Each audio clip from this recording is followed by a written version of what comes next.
Hello, everybody. I want to welcome you to the Jazz Confusion Power Hour. We're starting a bit late today, but I hope you're still all with us. And we have a phenomenal guest today. I'm really excited about. Um, as we try to bring you some of the top artists in the field of jazz and crossover jazz, smooth jazz, jazz R&B, jazz funk, jazz rock. And we're one of the few stations that play jazz 24/7.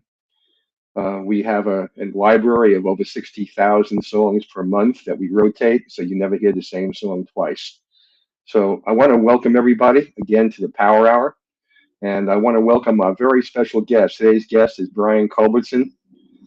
Brian is kind of an amazing individual because not only is he an incredible musician, incredible artist, but he's a songwriter.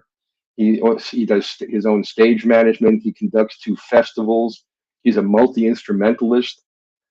He's had at least 20 singles in the top 10 on Billboard over the years, and he just does everything. He's really what today is really required. He's his own A&R person. He manufactures his brand, and that's something that a lot of artists have difficulty doing, and he's just exceptional at it. And he's just an extraordinary artist. So let me bring him on without any further ado. Brian, welcome. Thanks, Mel. Good to be on, man. Yeah, it's great to have you. Like I said, I'm really pleased to have you on because you represent to me not just, and I'm not blowing smoke. I'm sincere about this. You're a great artist, but you also are a great businessman. And you really understand the changing nature of the music industry as well, if not better than anybody I know. So, I want you to let fans know that you just don't get up on stage and sing and play instruments. It doesn't work that way. Yeah.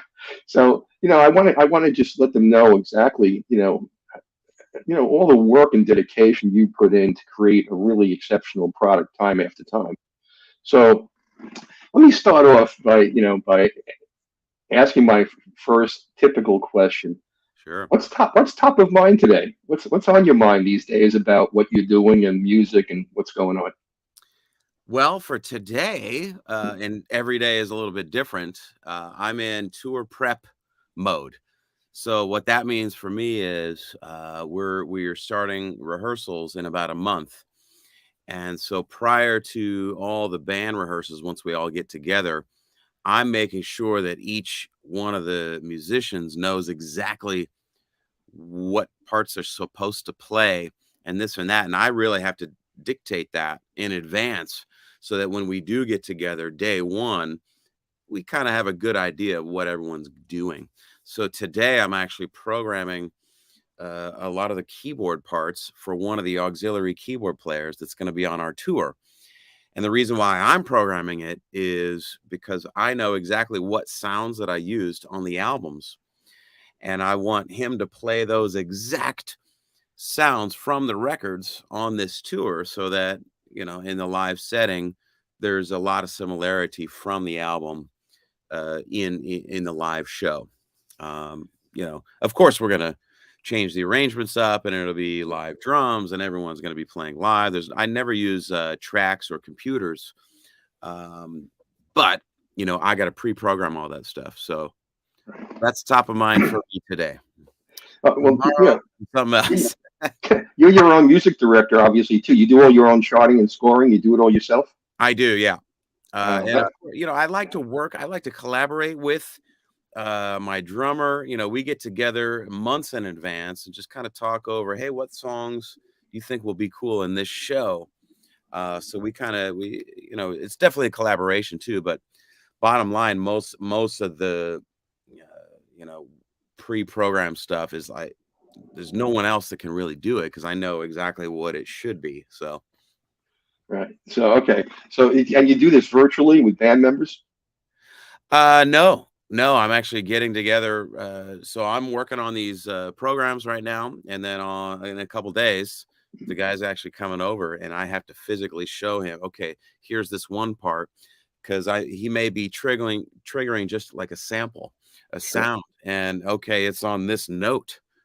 It's not like exactly like playing just a piano part, so it's a little more complicated. Got it. Okay. Yeah. Do all your band members live in the area, or Not everybody. No, Yeah. one of the keyboard player lives in LA, so we're gonna. He plays more of the Fender Rhodes, I guess the meat of the backup keyboard parts. So that's Eddie, and Walter does live in Chicago, so he's going to be triggering all these extra sound effects and sounds. So Gotcha. got to come over because I got to show him that it's very particular. So, but it's exciting and it's fun, and I like it because I'm getting the real sounds from the album live on stage. Yeah, that's really unusual too. That's something that doesn't happen that often. Yeah. A lot of times people are disappointed because they know a song that they actually sing, Right. and then they don't hear it the same way live. So, that's a lot of work. So, well, let's go back to the beginning, and I want to talk about your early development. You came from a home where your dad was not only a music director at a public school, but he was a jazz aficionado, and your mom was a classical pianist. Did you have a choice not to be a musician? Well, there was always a choice, but there was no choice in starting piano lessons at 8 years old. You're taking piano lessons. And I think, a lot of kids are in those similar households where you got to take piano lessons or violin lessons or whatever it is. And me, like many other kids, couldn't stand it, hated it. I'd rather be out playing with the other kids in the neighborhood. Yeah, exactly. So for me, it was, I didn't love it, but eventually you realize, oh, well, I guess that was good to know, because once I was able to go to some other studios, I was able to visit like some guy's home studio when I was about 12 years old. That's what really sparked it for me, seeing all the gear and the keyboards and a drum machine and the multi-track recorder. I was like, ooh, what? That's how it works? This is amazing. So, Yeah, again, I hope my information is accurate. But by the time you were 12, you had migrated to 3 different instruments already. Am I correct? 1, 2, 3, technically 4, I guess. 4? Yeah. How did the progression emerge? Like, how did you know which one you wanted to do next? Yeah, so piano was first. The following year, I got excited. Every time I went and saw bands play, I was watching the drummer. So I was like, hey, I want to play drums too. So got a beat up old drum set it up in the basement, and I found one of the kids in high school was teaching me drum lessons. So I basically was just trying to play along with my favorite records. Earth, Wind and Fire or Toto, Chicago, these bands. And the following year, I wanted to join the school band, 5th grade band. And so in those bands, it was all wind instruments. So as they do, they lay out all the instruments and you just try them all and see whatever feels good. And for some reason, trombone just felt natural to me. Don't ask me why. I could just sort of play it. I had a good tone immediately. Unlike saxophone, I couldn't even I was squawking, So that's how I started trombone, just by joining the band. And then in junior high school, the jazz ensemble, they were in need of a bass player. I wanted to play this song, Chameleon. And I was like, oh, I'll try it. You're 12. You have no fears in the world. So, yeah, sure, I'll try it. So I got a bass and got a bass book and started taking bass lessons. So that's kind of how it all worked. Yeah, so it was really serendipitous. A lot of it wasn't planned. Yeah, not at all. No. Yeah. I think that's really quite incredible. Now, I also know from reading about you that and you just kind of touched on it briefly. You listen to so many different musical genres. Yeah. I mean, you mentioned Blood, Sweat, and Tears, Tower of Power, Earth, Wind and Fire. Yeah.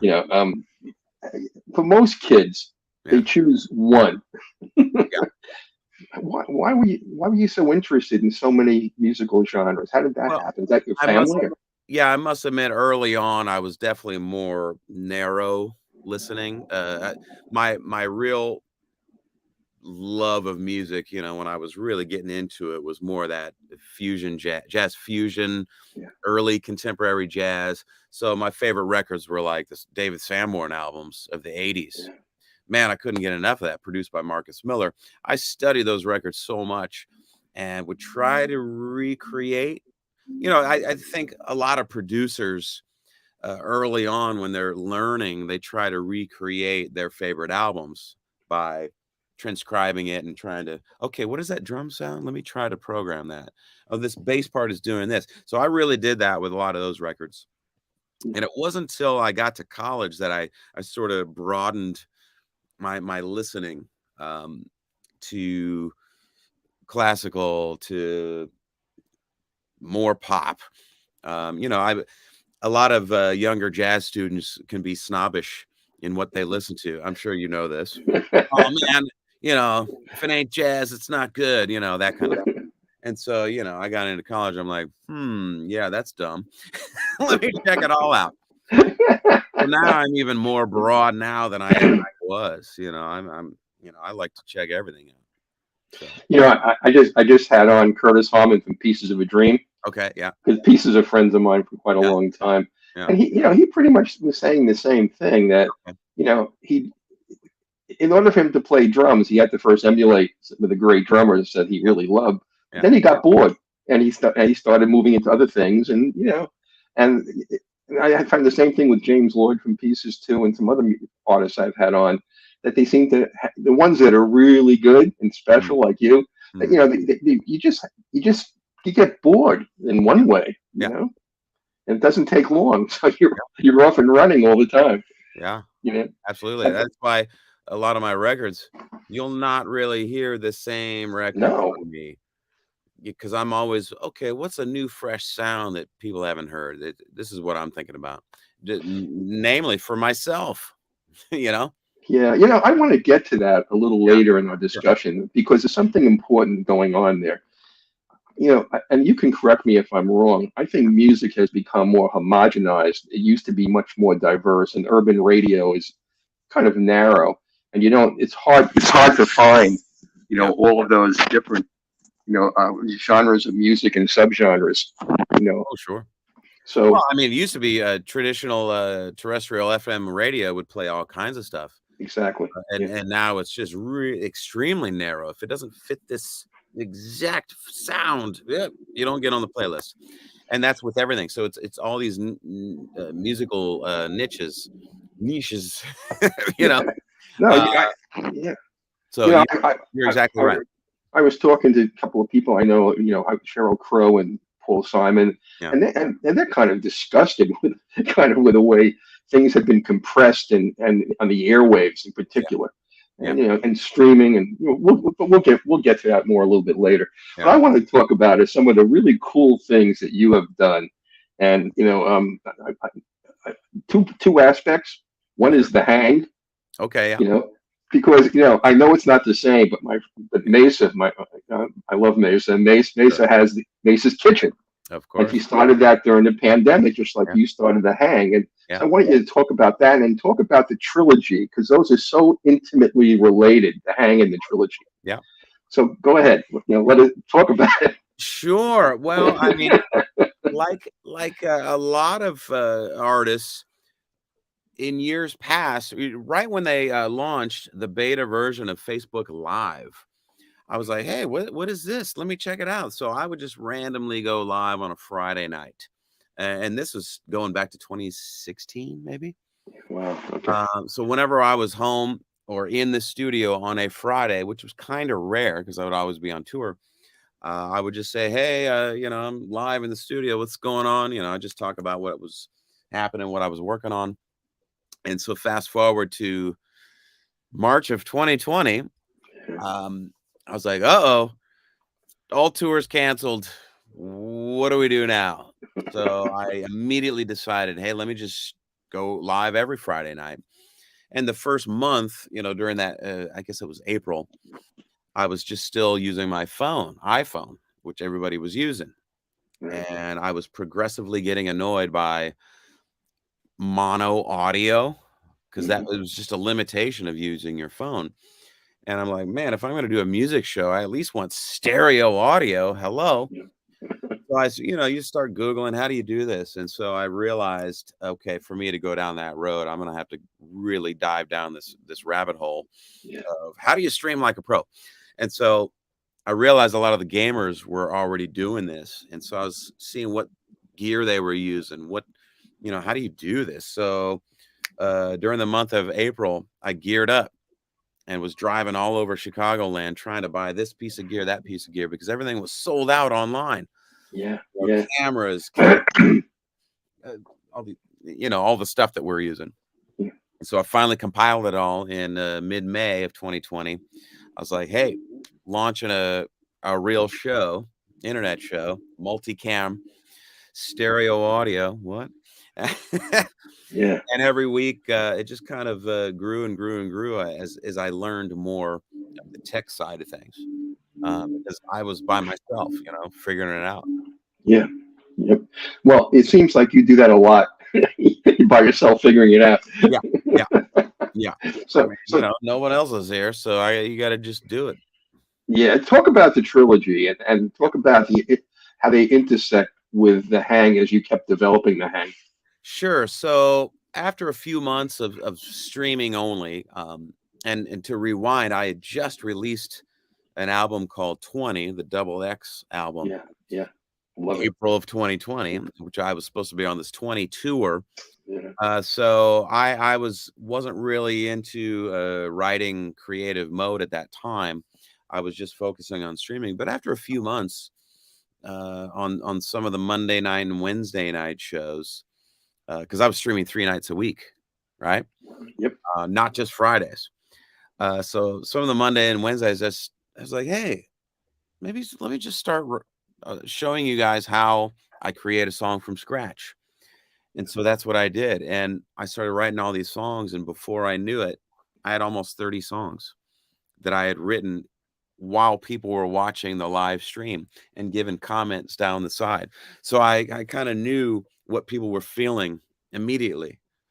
And this was something brand new for me. Normally when you're writing songs, it's a very, introverted thing, right? Just you, or unless you're co-writing, of course. But for me, a lot of the times it's just me sitting here at the keyboard, got my sounds, and we go with it. But all of a sudden, Monday, Wednesday, Friday, I got all thousands of people watching while I'm trying to do it live and getting the real-time feedback on the chat on the side. And so that was really cool for me and for the fans, I think, because they didn't know how to write a song. They didn't know what the process was. So I'm just kind of trying to explain it step by step. And I think a lot of my fans now kind of, I think, appreciate the whole process much more, knowing, what really goes into it. So, and that's how the trilogy was born. And what was the first song that came out of that after the collaboration with fans? I don't know if I even remember what the order was, because they were just all kind of going, back and forth. I remember the last song, Sandcastles. Yes. Okay. I was like, oh, I need one more song. I had 29 songs, and I knew I wanted to kind of keep it similar. So each song or each record of the 3 have 10 tracks. So I was like, all right, I got 29. I need one more song. So I remember distinctively starting that one and how that came together, and wrote the entire song in this 1 hour live stream. Pretty great. I have a kind of a favorite, and I wanted to see if you can talk about it. Dance with Me Tonight. Oh yeah. How do you start writing? You're a multi-instrumentalist, and I've talked to multi-instrumentalists who are songwriters. Okay. And they all start with the premise that they hear a sound first. They have just a sound. So, how do you begin to approach a song like Dance with Me Tonight? How does it start? Well, that one started with a pulsating pad sound. And I was just scrolling through different sounds. And so this pad sound came up, and I hit a chord, and just kind of started, this pulsating, and it reminded me of the, a lot of the EDM stuff, dance music. Yep. And so immediately I just lay that in to Logic. I use Logic as a sequencer of the program. And so then I added a kick drum underneath it, a dance 4 on the floor, do, boom, boom, boom. And from there, just, you just layer one part at a time. And that's really how I do it. And so I found all these percussion loops, so I'd lay that in. But for that particular song, I started with loops, but then I went back and re-recorded them with real percussion so that it sounded real and live. So a lot of times I will use a loop in the beginning just to get the songwriting, faster. And then once I'm in Pro Tools and recording all the live instruments, I replace a lot of the initial drum loop or percussion loop sounds with real instruments. So Brian, as a song progresses, do you have a vision, or is it more mysterious and emergent? It slowly emerges. Yeah. So you don't know what the end result. You don't know the end result. Nope. It's not there. Yeah. I do not know. Yeah. I just have to add one part at a time. And a lot of times for me, the last thing is the piano melody on top.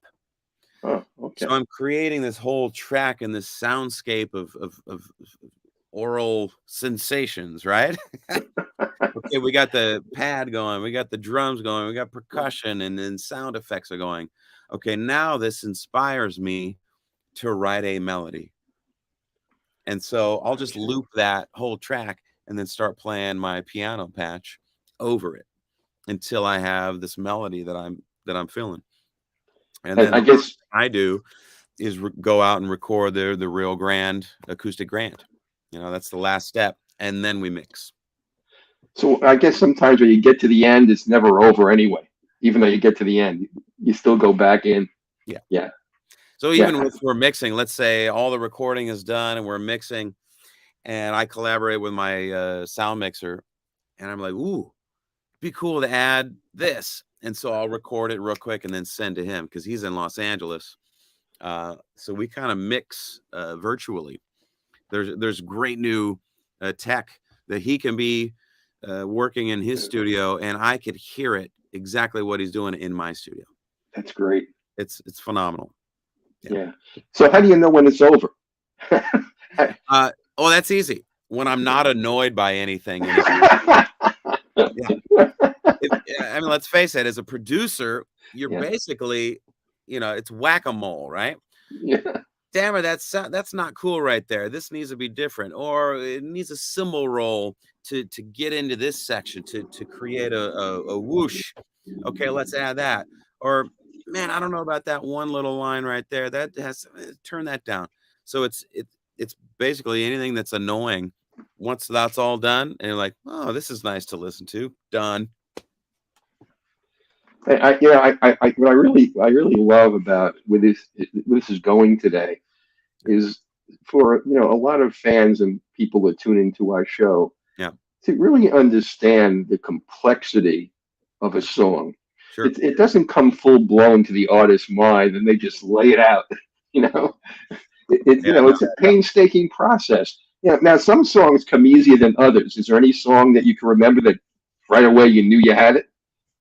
Well, I think we talked about it earlier, Sandcastles. Somehow, and I've talked to a lot of artists many times, the last song that they end up writing or producing goes very fast and is like a hit. I don't know why. I was talking to Bobby Caldwell. I was like, oh, man, I remember back in the day, the label's like, yeah, you need one more song. And then he wrote, and we're like, what? It's like that. So I'm not comparing Sandcastles to that song, of course, but I'm just saying this song was probably the quickest song and is the current single, which is on radio for me right now, which is doing very well. So I don't know what it is. It's a weird thing. Rod Stewart said one time when one of his first big successes, his album was finished and he just felt it needed one more song, so he wrote Maggie May, and the producers didn't want it He said that song doesn't go anywhere, and he insisted. He said it needs this. You know, you just don't know. Never You know. It's you know, it's always kind of a guess. Yeah. You know, so okay, we're talking about being a multi-instrumentalist, all the different things you do, and you know, one of the people I think about when I think about you is David Foster. Okay. And you know, is David? He was one of your influences. Is that true? Oh, definitely. Yeah. You know, early on, I was so into one of my favorite records was Chicago 17, Yeah. which was produced by David. And what's funny, the ironic thing was many of the diehard Chicago fans from early on hated that record. Hated it. Yep. They thought he ruined the band. But I don't know. I guess I was at an age coming up that I was into the, you know, that 80s sound. You know, I was a teenager, whatever. And I was like, man, I thought it was brilliant. So, you know, you never know. So, you know, and he was doing a lot of film scores as well. So I was into the melodies. You know, I was always gravitating towards strong melodies. That's why every time I'm working on a song, I really try to craft a hook melody that can grab you. You can instantly, hopefully, sing along with, or you know. So I'm always thinking about that. Yeah, you know the old expression of music: "Don't bore us, get to the chorus." There it is. Yeah. So yeah, it's that the melody. When people start singing your music, you know you got it right. Sure, especially instrumental. You know, because there's no lyrics to kind of grab onto. So to me, the melody even has to be stronger when it is instrumental. Yeah. So you know, in some of your music, of course, you have vocals. Sure. You know, how do you decide when you want to do a vocal? Yeah, it is. That is an interesting question. I think it comes down to when I'm starting a record. A lot of times I do have an idea of, hey, what direction is this album going? Is it more of an R&B record? Is it more of a jazz record? Is it more where are we going? And that will help decide, okay, you know what? Maybe there needs to be 2 or 3 vocals on it. For the 20 album, I wanted it to be a mix. I was like, what do I do for 20? Let me just throw it all in. It was a kitchen sink album, at least for me. Yeah. Therefore, there are several vocals, not 100%, of course. Maybe it was about 30%. So I knew I wanted those. So I would start with a track, and a track sometimes I'll start hearing a singer over the top of it. Okay. Just out of the blue. And so then I'm like, well, what singer? Who? So then particular vocals, timbres come to mind. Okay, a male vocal. Well, a guy that's more like this, or you know what I mean? For one of the songs, I was like, this is more of a gospel meets Stevie higher ground kind of song, but I want a higher vocal. So I ended up calling Avery Sunshine for that. Okay. And so we collaborated on the melody and lyric for that one after I had already had the track. I played her the track and say, hey, do you think you could do something on this? She's like, yeah. Yeah. And she did. It's always a little bit different. Yeah, you know that's what I was just going to ask you as a next question, next follow up. You've done a lot of collaborations. Do you think about collaborating first, or does that come after you've begun to work on a song or a project? It has actually happened both ways. So for that song, it was, you know, I just started the track with this other guy. We were just kind of working on the instrumental track, and then the idea came to make it a vocal. On, let's say, an older song of mine, let's say Skies Wide Open, which was that was on the R&B charts for a while. We knew early on this needed to be a vocal, so we had contacted Avant artists, and we literally got together, producer Rex Rideout and I started the track, and then Avant came over like a day later, and we really formed it together, the three of us. So we knew early on for that one. But then there was another song that was on the R&B charts a lot. It was actually even more popular as guys. It's a song called You're My Music, which features Noel Gourdin. And that one initially was going to be an interlude on that particular, on the Dreams album. And I had recorded muted trumpet myself. And I was like, oh man, this is kind of a cool vibe. I was just like jamming a little bit. It's going to be a 2.5-minute interlude on that album. And then oh, you know what it was? I heard Noel had a song on radio at that particular time, and I heard it, and it sparked this idea. Maybe I should work with him. So I got together with Lorber, and then we wrote this song, and then Noel came over. And so again, it's very, very different. It happens all kinds of different ways. Yeah. But I think in general, the creative process, collaboration, choice of instrumentation, tempos, it's a mysterious process. You don't sit down formulaically and lay it out. It's emergent, and and the collaborations, the additives to the music emerge as you go along. And it's just a fun process, I guess, for you. The lights go on suddenly. Well, it can be fun and also nerve-wracking if you're like, I don't know where this one's going. I'm not quite sure. There was one particular song on the 20 album, actually track 1, a song called Get Up. And that was a very experimental track for me. I just kept adding things, not knowing where it was even going. I didn't even have a melody. I was in LA recording. I think I added a bass part and percussion, and I just tell them, just play and let's see where this goes. So, and then it ended up being that. So one part at a time, I was just kind of throwing it out to different musicians, and I just let it naturally evolve. I didn't necessarily have a full vision for that particular song, and yet other songs I do. So again, I don't know. There's no, Brian, I tell a young musician, hey, here's how you do it. Because I just sort of like let it fly, man. You can tell them, here's how you don't do it. Well, sure. But it sounds like when you're composing, and now you have a series of songs that's going to be an LP. Yeah. At what point does your brain say, "Oops, I got to remember the commercial aspects"? I mean, that's always sort of in there.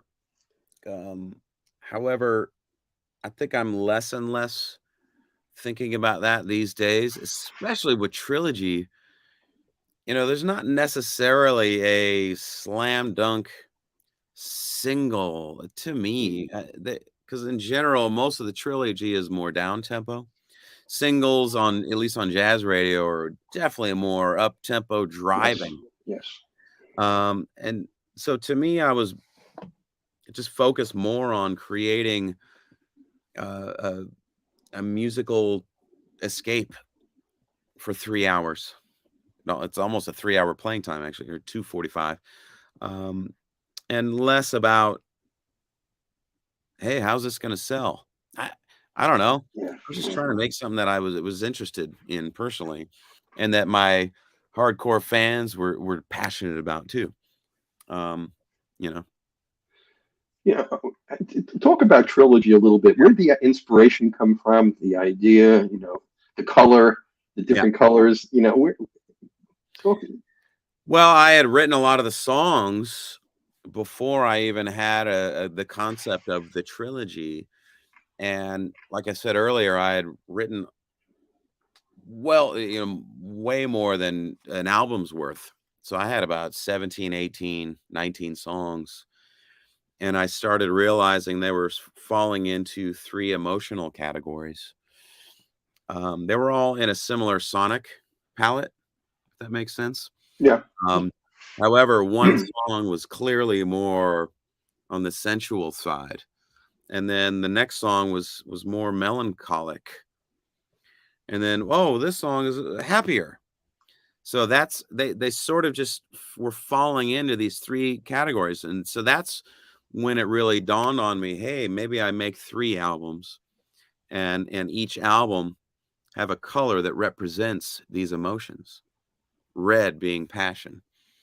The Blue album, part 2, that more sad, introspective, making you think, melancholic music. blue. You know, that color makes sense, right? Yeah, sure. And then the white is the hopeful, uplifting songs. So it really just emerged after I had a lot of the songs. Didn't have a concept in mind prior to that. So it didn't emerge from a personal relationship. It emerged. Nope. It emerged from the tonality of the music, really. It did, yeah. And let's face it, you know, any music we write is personal anyway. So it's all personal, you know, but not necessarily a specific event. Right, but you didn't write the songs thinking about relationships. It just emerged when you started to look at, the content of each. Yeah. Exactly. So if you really break it down, the whole trilogy can be almost an arc of a long-term relationship. You know, let's think about it. The beginning of that relationship, we always say is hot and steamy, right? The lustful side of whatever. But then, middle of that relationship, it could be rocky. Here come the kids. I mean, and then the end, and they lived happily ever after. Yeah. So you can look at it as that as well. So, which I think is kind of interesting. It is. I mean, the whole concept of the trilogy. I found it just.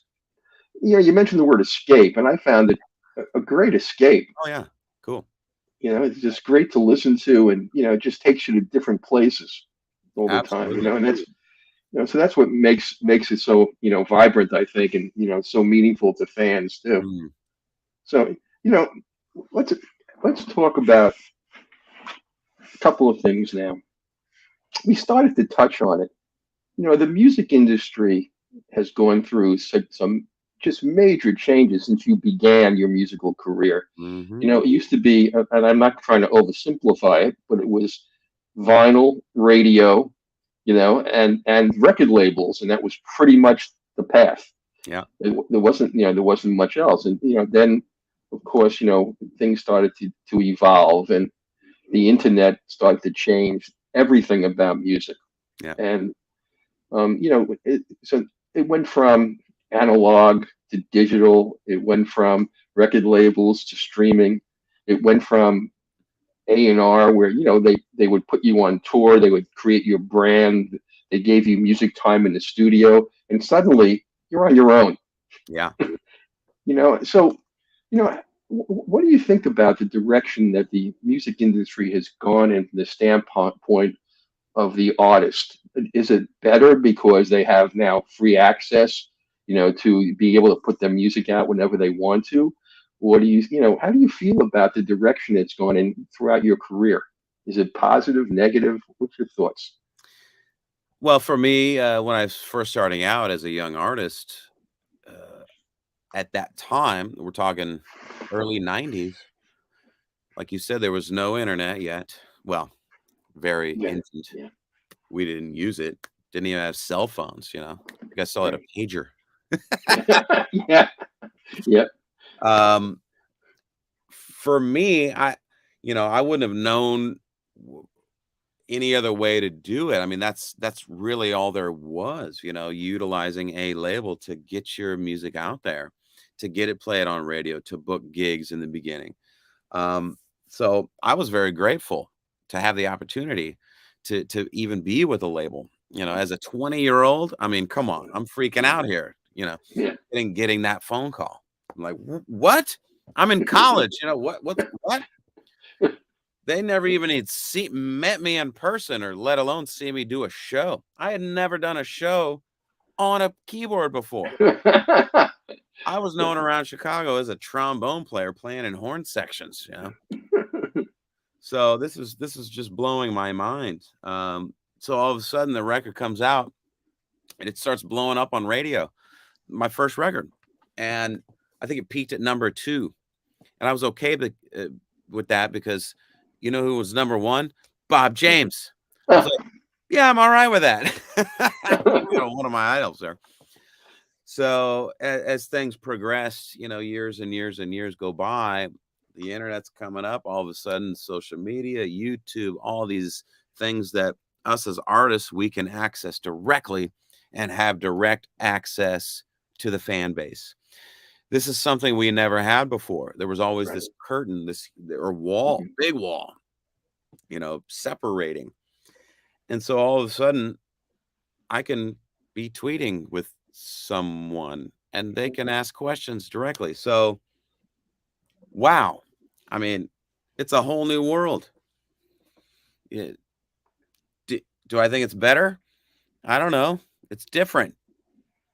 There's certain aspects that are amazing, certain aspects that are maybe not as good. So I think you just gotta go with the flow.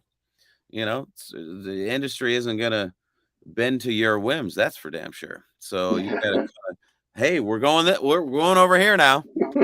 You better go with it, or else you're gonna be left behind.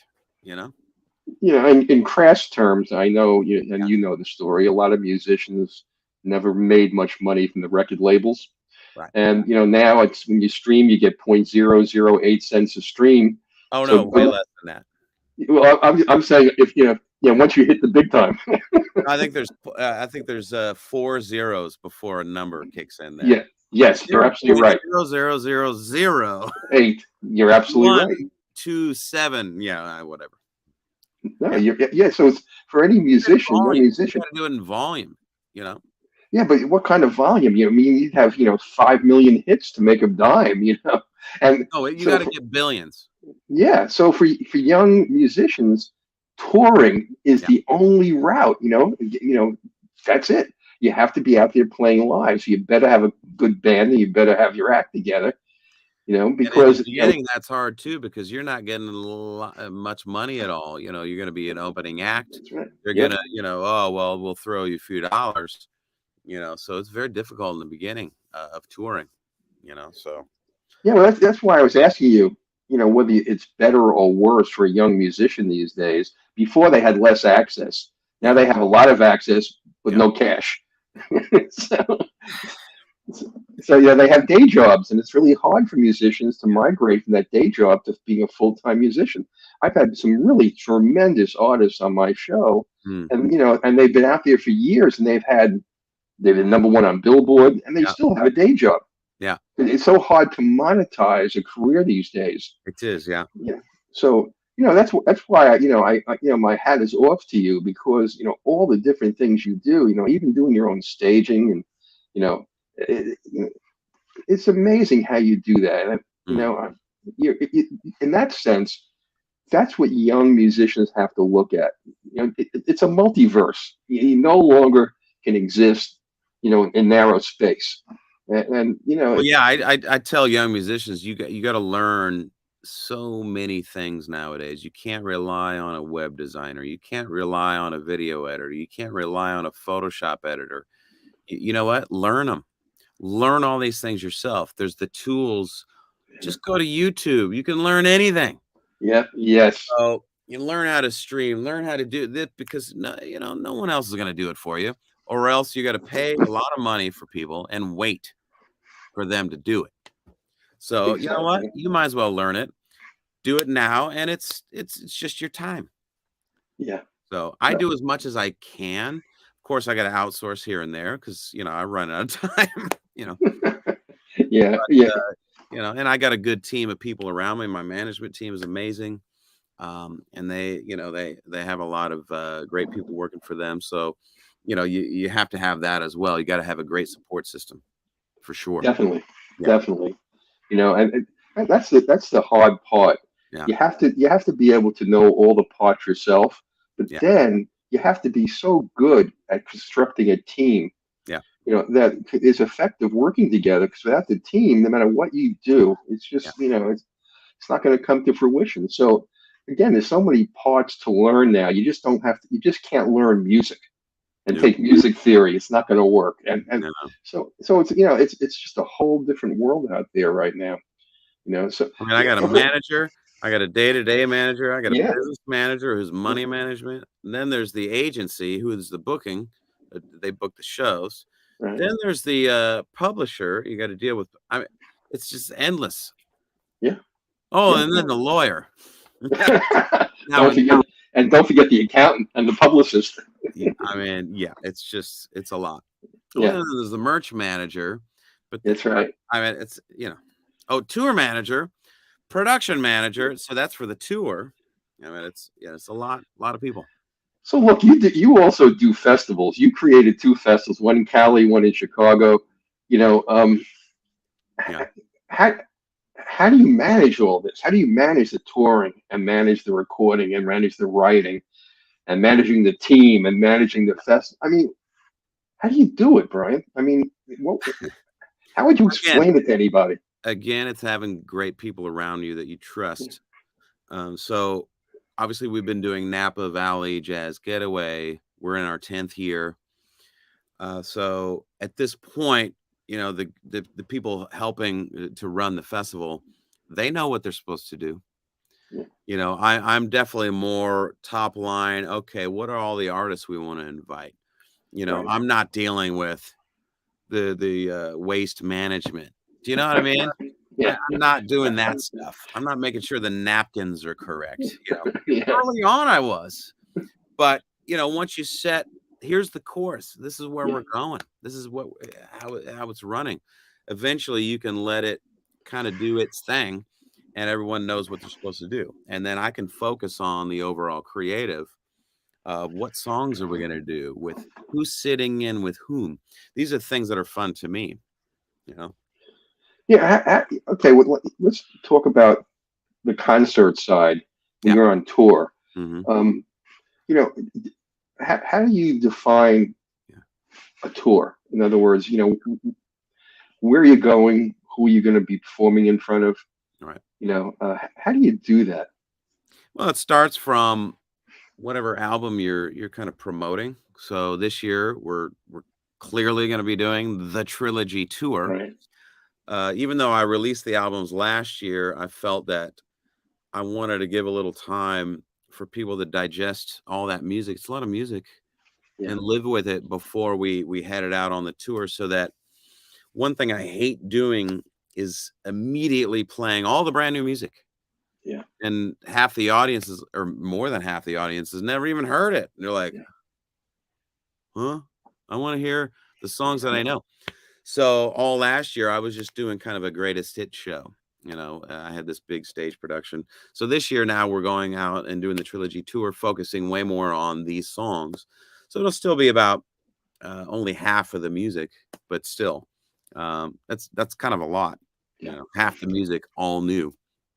And hopefully enough people will have at least checked it out or streamed it once. They'll be sort of familiar with it. So with that said, it comes down to, okay, what instrumentation do you need Right. to properly pull off these particular songs? Okay, I want to focus on these songs. Who do I need in the band? You know, of course, I have my core guys that have been with me a long time.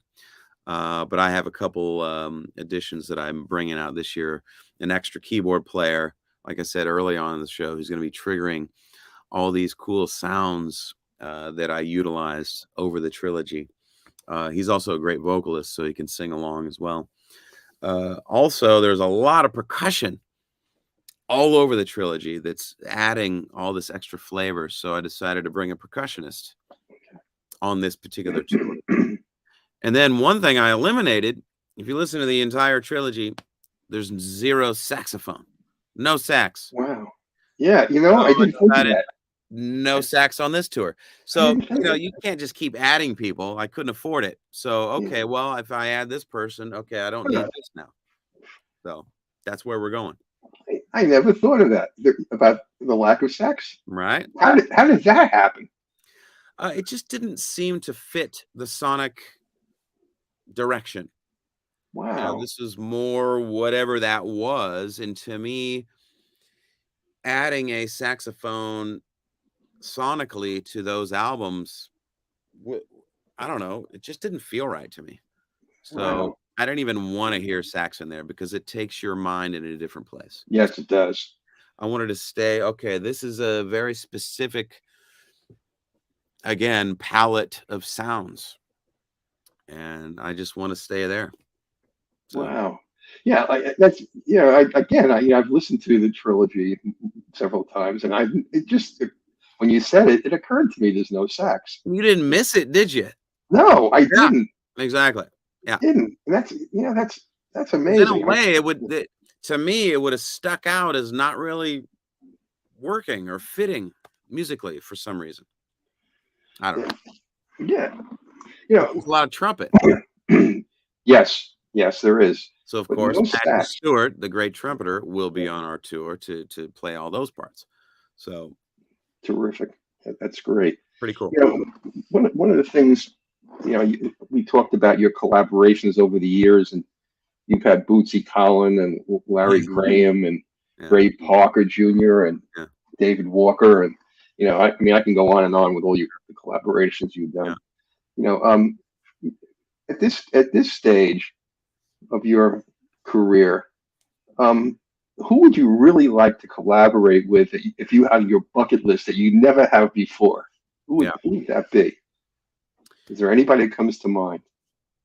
I mean, there's a million people, but right now I think it just comes down to what am I feeling in the moment. I'm a very reactionary songwriter, producer. I have to just, what am I feeling right now? And I just start writing.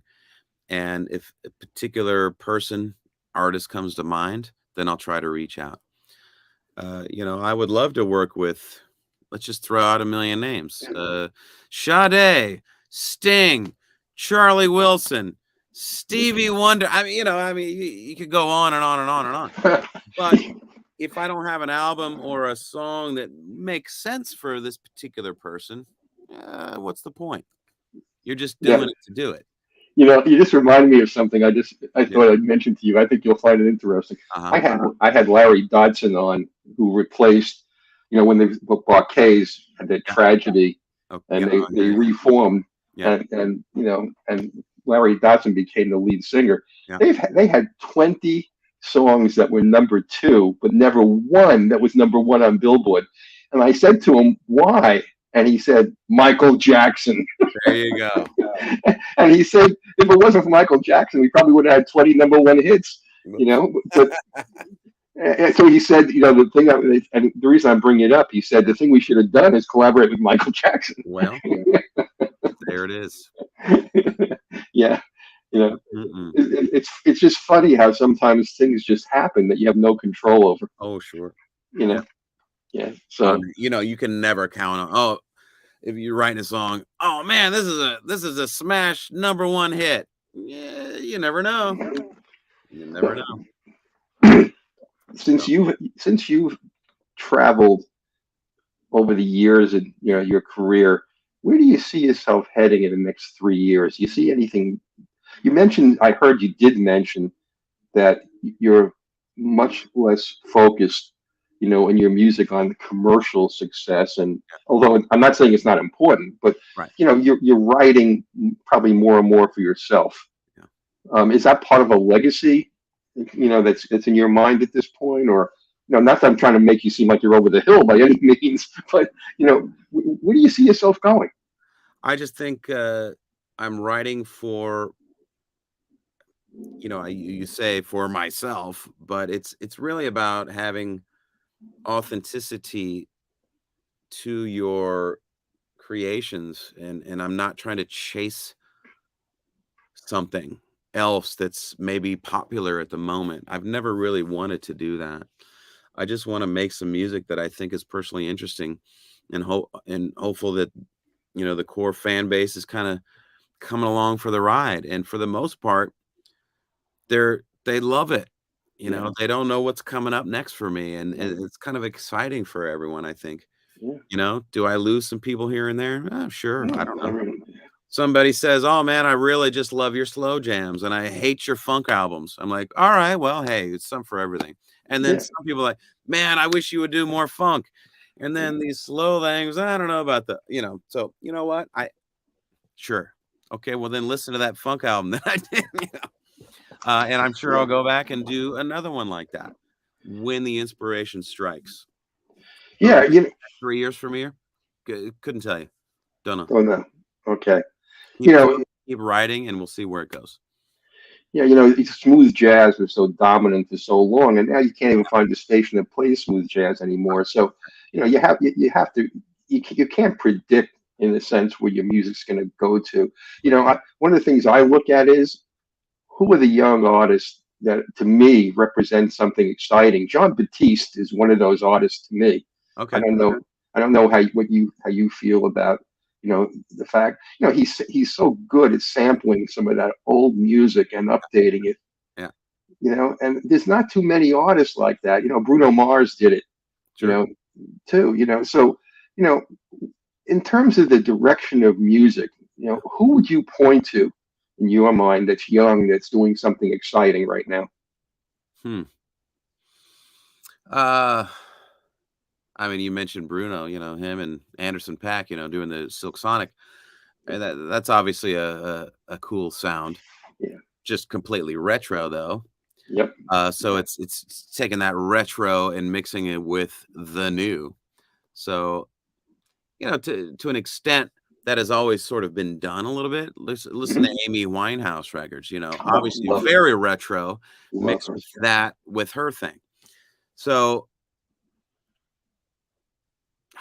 to answer your question, I don't know if there's anybody necessarily doing anything that I'm fully like, oh my God, I've never heard this before. I don't know. It's always, it's just it's a mix of what has come before and putting some new sounds in it. And I think that's where my music is as well. I'm not reinventing anything. I'm just taking what's been there and okay, well, now we're going to morph over here a little bit. But there's the bottom line is there's 5 billion artists out there these days, all making music. And so you gotta start searching for music. And I think one of the streaming things, the good thing about streaming is it's easier to me to discover new artists because you were listening to this, the whole, algorithm. Hey, you may also like this person. Yeah.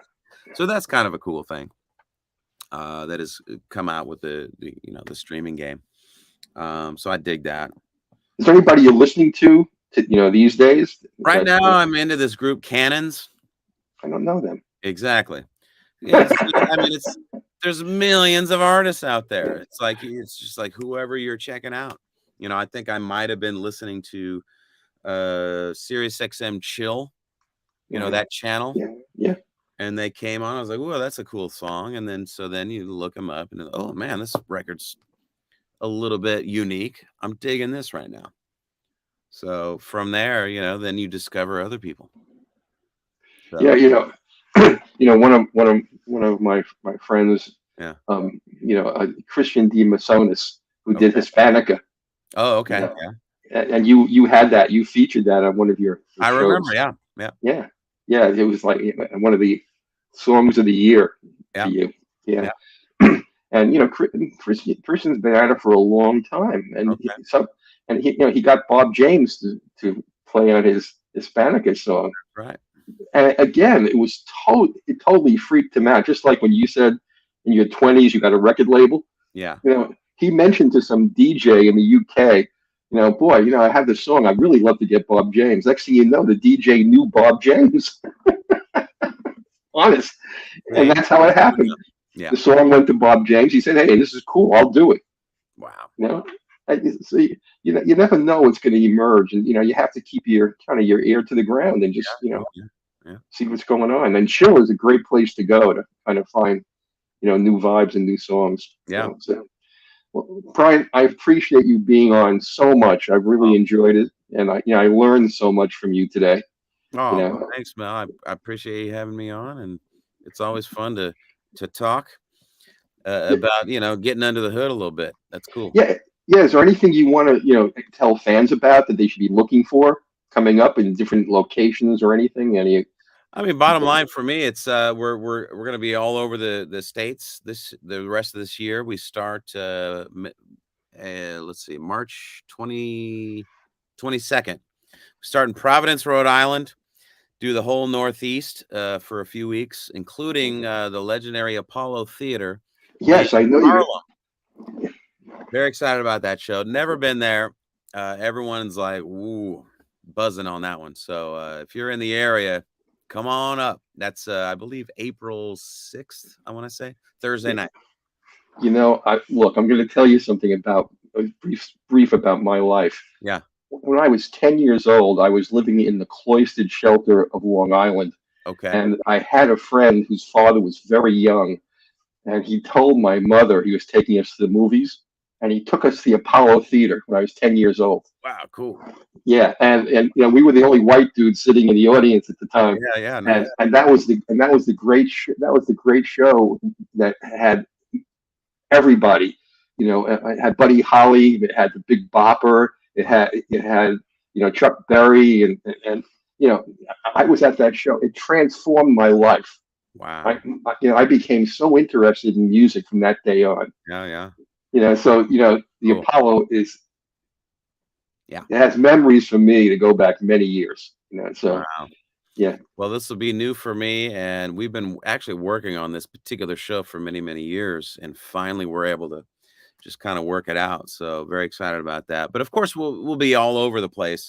I haven't even announced most of the dates because they're coming up later in May, September, October, November. So we're going to try to go as many places as possible. So yeah, I may drive up to see you at the Apollo. I mean, come on. I haven't been there in a long time. Nice. That's a great gig. Okay, let me put this up for everybody to see. You know, people want to get a hold of you, Brian. I created a little slide. Okay. You can tell them about your social media sites and about management if they want to book you. Sure. I mean, the easiest place for me to get to everything would be just simply my website, brianculbertson.com. From there are links to all my, social media accounts, the Hang website, the Jazz Getaway, for the Napa Valley Chicago Festival, and a new festival we're adding next year in New Orleans, actually. Oh, wow. Oh, very great. excited about that. So we're going to have a third Jazz Getaway. That's March of 2024. So lots going on. It's exciting. Wonderful. Yeah. Wonderful. Well, look, again, I want to thank you so much for taking the time to be on the show. And, I'm sure all the people that tune into the Power Hour are just really pleased they have a chance to meet you and to learn a lot more about you than, listening to your wonderful music. They can get a feel for how did this happen, and that's the purpose of the show. There you go. Appreciate it, Mel. Wonderful. You have a terrific weekend coming up, and good luck with everything you're doing. You too. Cheers, mate. Thanks. So long, Brian. Alrighty.